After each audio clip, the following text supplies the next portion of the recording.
Hey guys, welcome back to the channel. In today's video, I'm going to share with you the best method to use Cash App while traveling.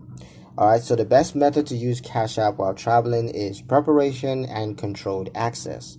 Before traveling, you want to confirm your account is verified and that all security features are enabled, including PIN and biometrics.